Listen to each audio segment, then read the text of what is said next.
Siang harinya, Kara mengikuti Frank ke sebuah tempat yang menyerupai pabrik tekstil mini. Seorang wanita paruh baya berpakaian rapi menyambut mereka di sana. Ia dengan sigap menjelaskan tentang perkembangan prototipe P16. Mengetahui produk itu hanya sebuah kemeja biotekstil, Kara diam-diam lega. Haruskah kita memulai uji cobanya sekarang, Tuan? Pragawati yang bekerja sama dengan kita sudah siap. Pragawati. Tatapan Frank menyipit dan bergeser ke arah Kara. Untuk apa menyewa Pragawati dari luar? Sekretarisku bisa melakukannya.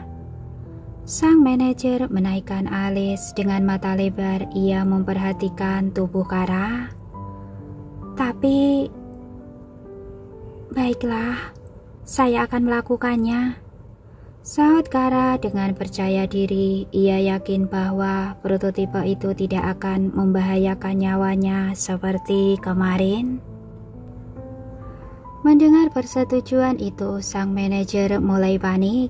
Namun ia tidak berkutik. Frank Harper telah memberinya isyarat untuk mulai lewat gerak jari. Awalnya Kara tidak menganggap perintah Frank sebagai masalah. Dia ikut ke bilik ganti dan bertukar pakaian. Namun begitu hendak mengancing kemeja, ia terbelalak. Ukuran prototipe itu terlalu kecil untuk tubuhnya. Tuan, maaf, saya rasa Anda sebaiknya meminta Pragawati saja untuk melakukan uji coba. Mendengar nada khawatir Kara dari balik tirai, Frank tersenyum miring. Sambil menyempal tangan ke dalam saku, ia berseru, "Dalam 1 menit, aku ingin kau sudah berdiri di depan sini." Tapi, prototipe ini terlalu sempit. Suara Kara semakin tipis dan lirih. Alih-alih merasa iba, Frank malah berhitung mundur. 58, 57. Kara pun meringis. Ia berusaha memohon pengertian, tetapi sang CEO tidak peduli. 10, 9, 8. Kara tidak punya jalan lain. Dengan berat hati, ia mengancing paksa kemeja itu dan melangkah keluar sambil menyilangkan tangan di depan tubuh. Sedetik kemudian semua mata melebar. Sebelumnya Kara mengenakan blus longgar. Tidak ada yang tahu bahwa ia memiliki bentuk tubuh yang sempurna bagaikan model internasional papan atas. Kini dengan kemeja sempit dan kancing yang hampir lepas, bukan hanya lekuk tubuhnya saja yang terlihat, keseksiannya nyaris membutakan mata. Bahkan sang manajer wanita terpesona padanya. Para pengawal gagal mengendalikan arah pandang dan Frank Harper tanpa sadar menelan ludah. Kau pikir aku bisa menilai prototipe kalau kau menutupinya begitu? Turunkan tanganmu. Kara tertunduk semakin dalam, pipi dan matanya memerah. Ia tahu bahwa Frank bermaksud untuk membalas insiden memalukan kemarin. Namun ia tidak menyangka bahwa pria itu tega melecehkan dirinya. Melihat Kara menjelma menjadi patung, Frank diam-diam mengerutkan alis. Sulit dipercaya bahwa gadis itu masih memiliki nyali untuk membantah perkataannya. Kenapa diam saja? Kau mau gajimu kupotong? Kara menarik nafas dalam-dalam. Air matanya telah menggantung di pelupuk. Kalau saja bukan demi si kembar, ia pasti sudah melempar CEO itu dengan sepatu. Maaf Tuan, bukankah tujuan Anda ingin menguji prototipe ini? Bagaimana Anda bisa menilai kualitasnya jika ukurannya tidak pas? Frank mendesah cepat sambil meredam kejengkelan. Ia menghampiri Kara dan berbisik, "Kau ini bukan hanya sekretaris yang tidak berguna, tapi juga pelayan yang kurang ajar, ha? Turuti perintahku, atau gaji bulan selanjutnya kupotong. Nafas Kara mulai menderu. Kebenciannya terhadap si setan cabul telah memuncak. Pria itu sudah mengetahui titik lemahnya dan ia tidak berdaya. Dengan sangat terpaksa, Kara pun memperlihatkan kulit mulus yang mengintip lewat celah antara kancing. Menyaksikan hal itu, Frank tersenyum sinis. Kupikir kau berbeda dari perempuan lain karena mulut besarmu itu. Ternyata kau juga rela memanfaatkan tubuhmu demi mendapatkan keuntungan. Mendapat sindiran itu, Kara mengintip dari sudut mata atasnya. Tatapannya dingin dan sendu, bibirnya bergetar menahan kemarahan. Namun bayangan si kembar meredam emosinya. Tidak semua orang seberuntung Anda, Tuan. Rakyat kecil seperti saya ini memang kerap tidak punya pilihan untuk bertahan. Kami bahkan tidak berani berharap kalau orang-orang besar seperti Anda memiliki sedikit hati untuk tidak terlalu kejam. Getar suara Kara membuat Frank tertegun. Ia sadar bahwa emosi yang terpancar dari wajah tak berdaya itu sungguh nyata. Ia telah berhasil memberikan ganjaran yang setimpal untuk Kara. Rasa malu yang luar biasa. Namun anehnya ia enggan bergeser. Tubuhnya masih membentengi sang gadis dari tatapan ganas para pengawal. Kau berpikir kalau tindakanku ini kejam? Frank menaikkan sebelah alis. Kara tidak menjawab. Ia terus memandangi sang CEO dengan penuh kebencian. Bahkan ketika pria itu mendekatkan bibir ke telinganya, ia tidak juga bergerak. Perlukah aku menunjukkan kekejaman yang sesungguhnya? Bagaimana kalau aku memintamu melayaniku di ranjang? Aku bisa melipat gandakan gajimu sebanyak yang kau inginkan. Dada Kara mendadak sesak. Bayangan 4 tahun lalu meredupkan pikirannya. Frank Harper adalah setan yang menghancurkan hidupnya. Sekarang pria itu ingin meremukan apa yang tersisa. Mengapa Tuhan mendatangkan makhluk sekeji itu ke dalam hidupnya? Bukankah Anda alergi menyentuh perempuan seperti saya? Balas Kara dengan suara gemetar. Kekesalan yang menyumbat kerongkongan terlalu besar untuk disamarkan. Sambil tersenyum miring, Frank memperhatikan pakaian yang telah menyatu dalam tubuh sekretarisnya. Memang, tapi kalau itu bisa memadamkan kesombonganmu, aku tidak keberatan. Sebelah tangan Frank mulai mempelajari detail kerah prototipe. Kara hampir bergerak mundur, tetapi akal sehatnya menahannya. Bagaimana nasib si kembar jika ia tidak digaji selama 2 bulan? Tiba-tiba Frank mengangkat sebelah tangan, jemarinya bergerak 2 kali dan para pengawal pun keluar dari ruangan.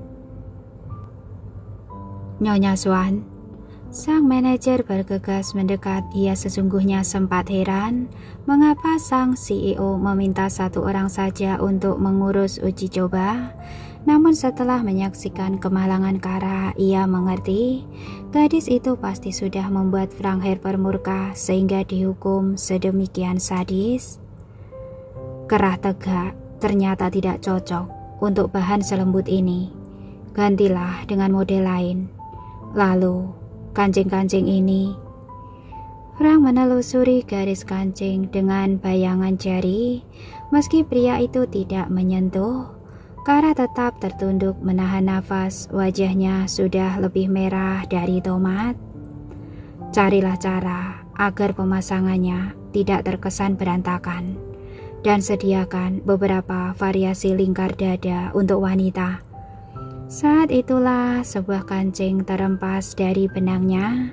Keseksian sang sekretaris langsung terekspos dan Frank tidak sempat mengalihkan pandangan. Ia seketika berdebar dan tanpa sadar menahan nafas. Kara tidak mampu lagi mengatasi rasa malunya. Ia bergegas lari ke balik tirai. Air mata menetes di pipinya. Sekalipun laki-laki itu pernah melihat yang lebih, ia tetap tidak terima. Kara merasa dunia tidak adil kepadanya. Sejak insiden itu Kara tidak berani menegakkan kepala. Pandangannya terus turun. Ia tidak sanggup bertatapan dengan manajer yang iba padanya, para pengawal yang terus mencuri pandang, dan Frank Harper yang bertindak seolah tidak terjadi apa-apa. Ya, pria itu sama sekali tidak merasa bersalah. Bahkan hingga mereka kembali ke limousin pun ia masih semena-mena. "Hei, aku tidak membayarmu untuk melamun saja." Mendengar sindiran itu, Kara mengalihkan pandangannya dari luar jendela. "Apa yang bisa saya kerjakan?" Tanyanya lesu. Ia telah kehilangan semangat untuk memberikan usaha terbaik. "Aku ingin kau..." Frank menyeret bicara sambil mencari jawaban. Ia ingin menemukan sesuatu yang membebani sekretarisnya. "Beri aku pijatan. Pundak dan lenganku sedikit pegal." Nafas Kara berubah berat. Ia tidak sudi menyentuh pria itu. "Apakah Anda tidak takut derajat Anda turun jika disentuh olehku?" "Apa masalahnya? Kau hanya menyentuh pakaianku, bukan kulitku. Atau jangan-jangan kau mengharapkan perintah yang lebih? Kau lebih suka melayaniku diranjang demi uang, ha?" Kara sontak menggeleng. Ia tahu bahwa dirinya tidak mungkin menang melawan Frank Harper. Tanpa menunggu perintah lagi, ia bergeser. Dengan setengah hati, ia mulai memijat lengan kiri sang CEO. "Apakah tenagamu memang sebesar ini? Kau tidak hanya ceroboh, tapi juga lemah, ha?" Kara pun mengubah kekesalan menjadi tenaga. Ia menekan lengan Frank Harper seolah sedang mencekik lehernya. Ia tidak sadar bahwa semakin besar usahanya untuk meremukkan tulang si setan cabul, semakin tinggi sudut bibir pria itu terangkat. Frank dengan senang hati membiarkan sekretarisnya menguras tenaga, sementara dirinya fokus dengan grafik-grafik pada tabletnya. Beberapa menit berlalu, gerakan Kara mulai melambat. Jemarinya kaku dan cengkeramannya melemah. Jika bukan karena sistem pendingin di dalam limousin itu, ia pasti sudah bermandikan keringat. "Staminamu buruk sekali. Apakah karena kau terbiasa melayani pria yang berani membayarmu mahal setiap malam?" Kemarahan sontak membakar rasa malu Kara. Ia tidak bisa lagi diam ataupun menundukkan kepala. "Tuan, saya tahu Anda membenci saya, tapi tolong berhentilah mengatakan yang tidak-tidak. Saya memang miskin, tapi saya bukan perempuan yang mau menggadaikan harga diri." Frank terbelalak mendengar suara lantang Kara. Ia berpikir sudah berhasil membungkam kesombongannya, namun nyatanya ia salah.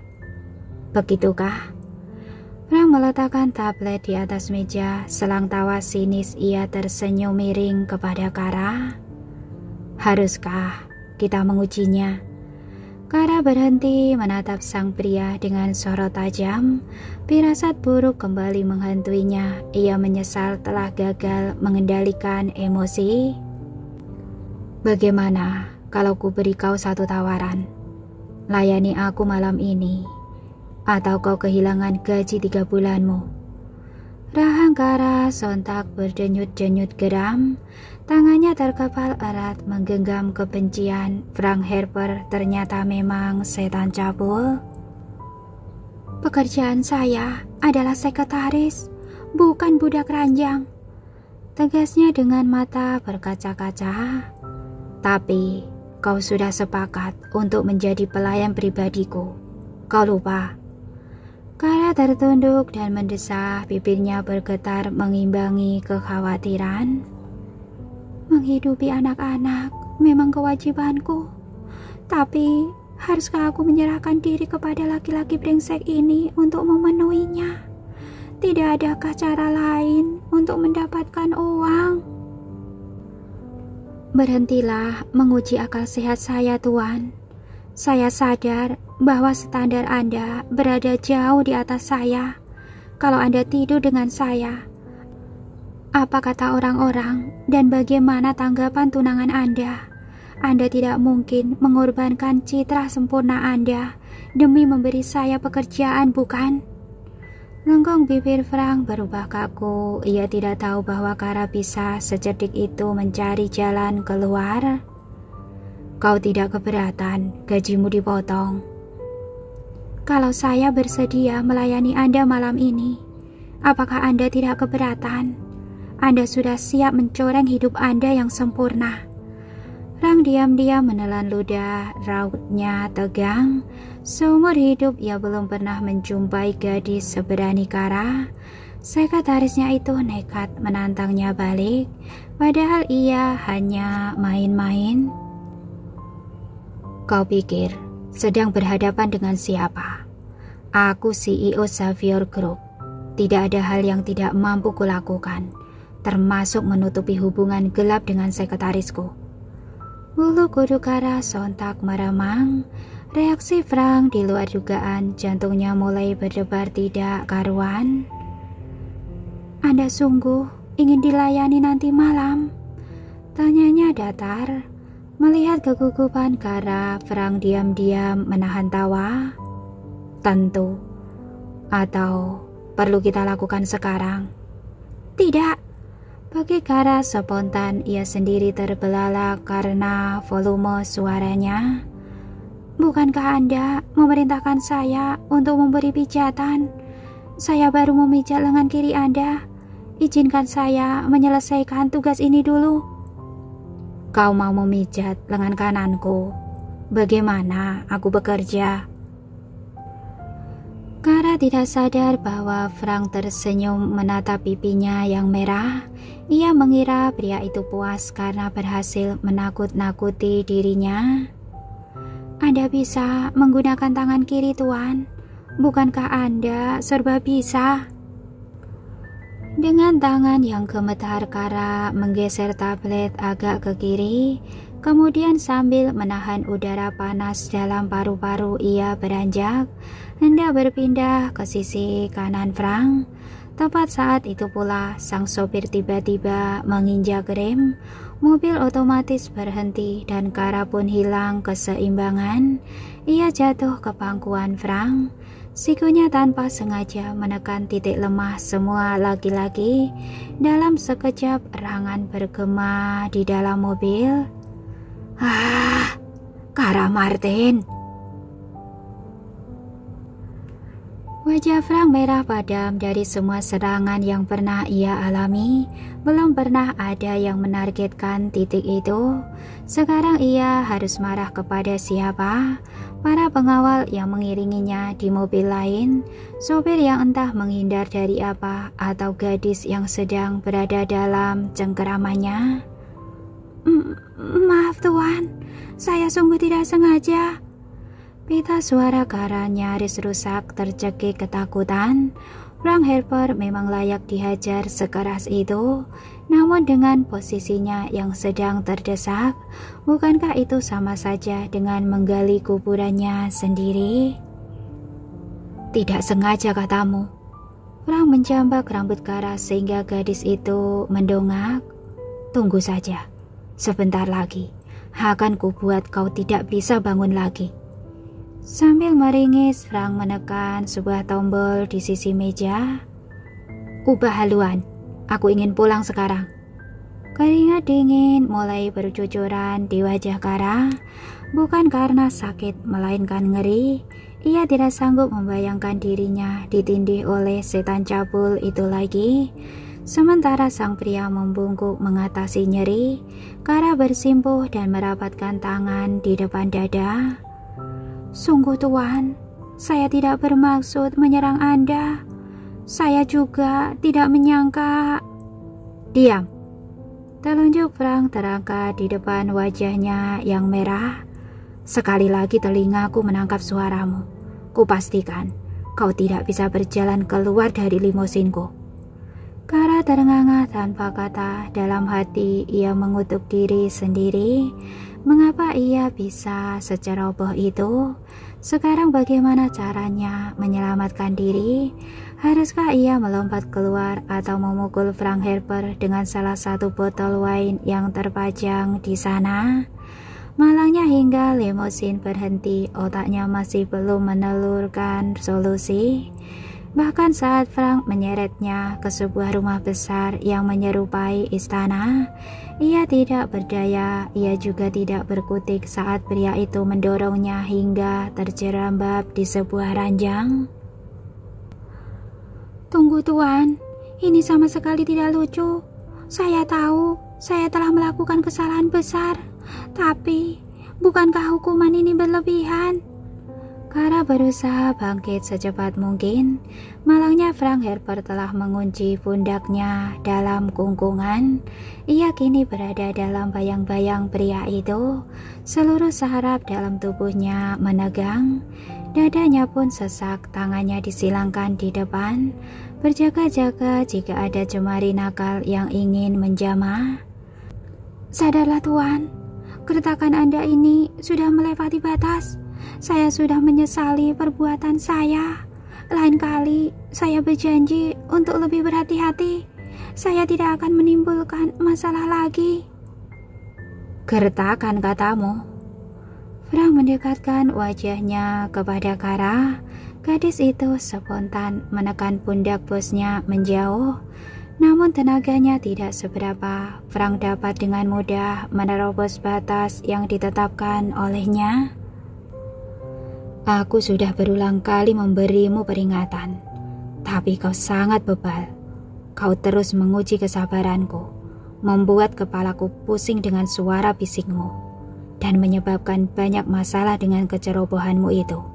Gertakan ataupun ancaman tidak akan mampu mengubahmu, Kara Martin, tapi hukuman. Nyali Kara semakin ciut, tangannya mulai gemetar merasakan panasnya tubuh Frank Harper. Ia tidak mau kehangatan yang sama memasuki dirinya, tidak untuk yang kedua kalinya. Anda sungguh keterlaluan Tuan, ini pelecehan.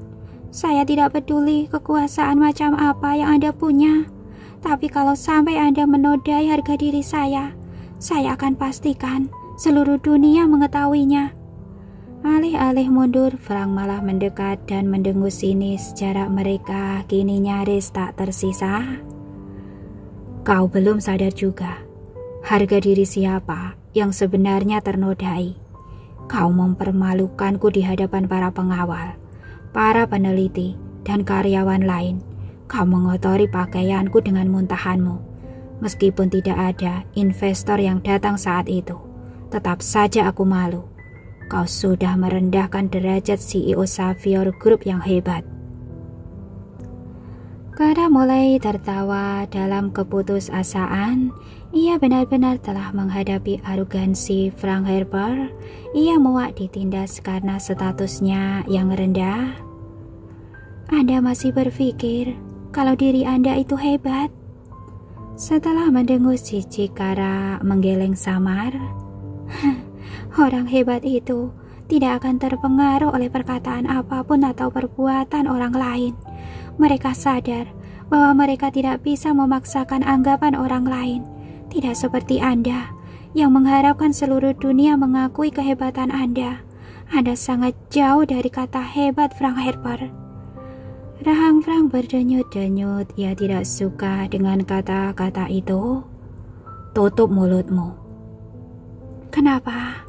Anda tersinggung? Kara kembali meloloskan tawa jijik. Tapi perkataan saya memang benar, bukan? Anda tidak lebih dari orang narsis yang putus asa. Anda menuduh orang lain tidak becus. Padahal Anda sendiri yang tidak sanggup memikul tanggung jawab yang melebihi kapasitas Anda. Anda bukan hanya memaksakan kehendak pada orang lain, tapi juga diri sendiri. Tiba-tiba Frank mencengkeram dagu Kara. Dengan nafasnya terasa membara di pipi sang gadis. Kau tidak tahu apa-apa tentang hidupku. Alih-alih ciut, Kara malah membalas tatapan tajam itu. Anda juga tidak tahu apa-apa tentang hidup orang lain, Tuan. Tapi Anda selalu menghakimi. Anda tidak pernah memaksakan kesalahan orang lain dan selalu menganggap orang-orang tidak lebih baik dari diri Anda. Lalu, apakah kau lebih baik dari diriku? Kara mencoba menggeleng tetapi geraknya terbatas. Rautnya menjadi semakin dingin dan kaku. Tidak, aku tidak pernah membandingkan diriku dengan orang lain. Yang penting bagiku adalah menjalani hidup dengan sebaik mungkin. Aku tidak peduli apa yang orang lain pikirkan tentangku, karena anggapan yang benar hanya ada dalam pikiranku. Munafik, kau bahkan marah saat aku menyebut dirimu perempuan murahan. Itu karena saya tidak tahan dengan sikap Anda yang semena-mena. Mentang-mentang Anda seorang CEO hebat, Anda merasa bebas menindas karyawan. Apakah Anda masih tidak sadar? Tidak ada seorang pun yang benar-benar menyukai Anda, Tuan. Mereka hanya peduli pada uang dan keuntungan yang bisa didapat dari kekuasaan Anda. Keheningan seketika menggantung di udara. Kara menatap Frank dengan penuh kebencian, sementara Frank menatap Kara dengan penuh kemarahan. Mata keduanya berkaca-kaca, telapisi oleh beragam emosi yang terlalu panjang untuk dijabarkan. Kau tahu, Frank berbisik, sudut bibirnya berkedut sekilas. Bertemu denganmu adalah kesialan terbesar dalam hidupku.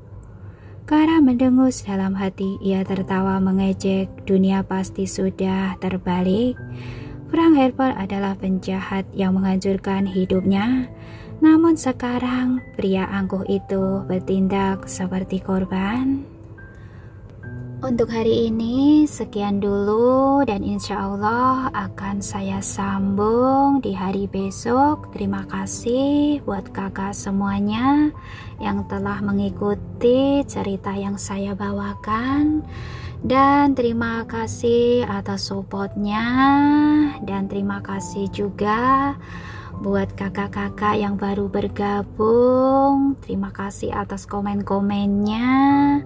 Dan disinilah saya tahu memang saya tidak sempurna ya. Jadi untuk membawakan atau membacakan cerita-cerita ini mungkin tidak sesuai dengan harapan-harapan kakak semuanya. Tapi saya berharap semoga cerita yang saya bawakan ini menghibur kakak semuanya. Sekian dulu dari saya. Wassalamualaikum warahmatullahi wabarakatuh.